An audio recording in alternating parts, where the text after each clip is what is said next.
if a deal is done, and it's a big if, you know, it's got to go through a summit, be very tempting for Leo to say, let's go for a November election, I'm the hero.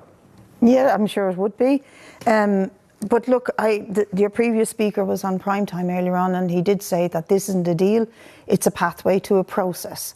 So there's an awful lot of detail to come out yet, and we're speculating tonight, as we've been doing for the last 3 years. But would you be hopeful that we are getting towards a situation where we would have at least some certainty in kind of this dreadful uncertainty which is affecting everything? I think the main thing for us is not to have a hard border on the island of Ireland. Of course, there are economic and trade difficulties, but to keep the peace and stability is absolutely crucial, and I see the two of them as intrinsically linked. But would you worry about loyalist reaction? I mean, we've been worried a lot about potential for Republican violence. Would you not worry that we have a history as well of loyalist violence in this country, and that could be a resurgence if they feel they've been unfairly thrown treated? Under a bus. Absolutely, but I think there's another way of looking at it. I mean, I attended a briefing by the Border Communities Against Brexit, and they represented loyalist agricultural workers, farmers and all the rest of it, as well as nationalists on both sides of the border.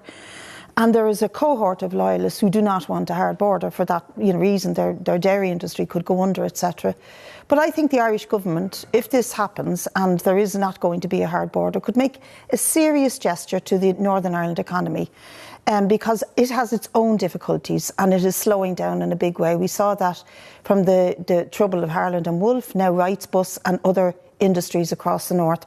And that gesture would be to order buses, electric buses from Wrights, keep the jobs, provide solutions to our climate chaos and our transport needs. It would cost us money to do so, but we have to invest in climate measures anyway. But could you imagine the reaction that could get from Ballymena is the heart of loyalism, and hundreds, if not thousands, of workers and their communities stand to suffer if the Irish government were to make an order. Boris buses. You remember the London well, if the Irish, I'm serious about this, and I am getting a letter signed by many TDs and senators in the Dáil to put pressure on the climate minister and the Taoiseach. We don't have you every night.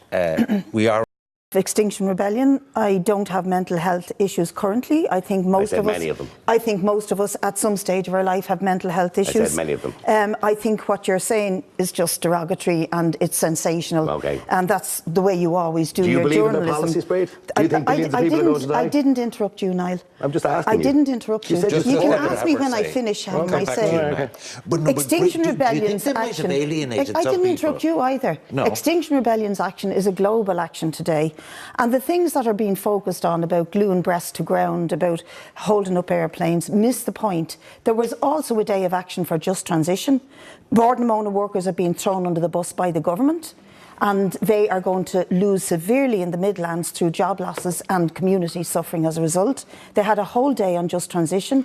They had a whole day in opposition to the carbon tax going on the wrong cohort, that it shouldn't be on ordinary consumers, but rather on the fossil fuel and related industries. For example, on the aviation, no carbon tax on aviation. We put a proposal for that in the alternative budget, could have raised 900 million, not a scrap of it. But yet there are tax breaks given for executives to fly back and forth to China and to claim tax off their flights.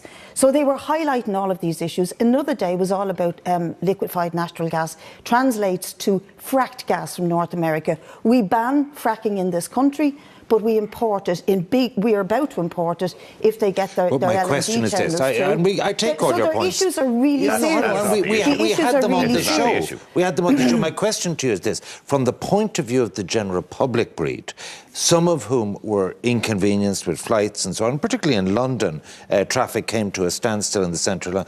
Do you think that wins support or alienates people? Well, look, I worked with a guy, Brendan Archibald, who's a well-known trade unionist. Unfortunately, he passed away a few years ago. When he was a young man, he passionately spent most of his time fighting against apartheid. They occupied buildings, they blocked streets, they stopped rugby matches happening in the late 60s and early 70s. As well. And they were vilified at the time. Looking back, nobody now would condone apartheid in South Africa. In fact, they had to take this action in order to highlight the injustice. There were rebels in Dublin City doing worse things than holding up traffic and gluing themselves to gates in 1916. Now everybody eulogises them.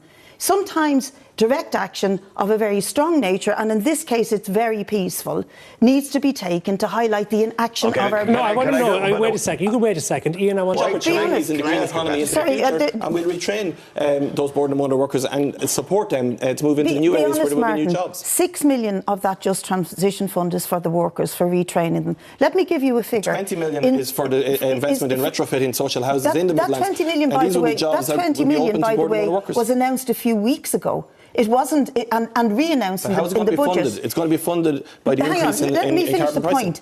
In northern Spain, when they decommissioned the coal mines, there was a budget of 250 million given to a similar size of a workforce right across Galicia and the Basque Country to give just transition to those workers. A lousy 6 million. And they don't even know if they're going to get redundancy deals before Christmas. And I can tell you this will blow up in the government's face because you're abandoning your own backyard, and you're abandoning the Midlands and Ireland by treating the workers like this. Make sure that they grow up and that they don't get ill.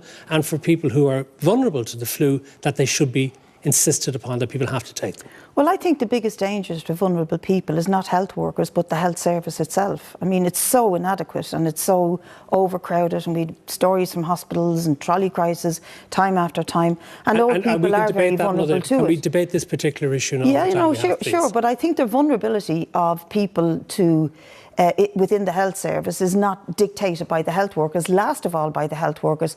However, having said that, I was a carer myself for a number of years, and I always got the flu vaccine. I think it's a good idea, and I think the research the campaign that was conducted over the last year that showed that the numbers of health workers who took the vaccination in 1 year went from 33 to 55%. That's very significant. What about kids in school? Well, measles equally I think there's been threefold increase in measles. Yeah. Equally, I think there's a real need for education, for campaigning and for information to parents to convince them that this is the right thing to do. But they also need to know, if they've any concerns, that the health service is robust and is there for them when they need it, and is there for their children when they need it. So it's a bit of a binary question, yes or no? Yeah, like on the healthcare workers, I think the optics of only half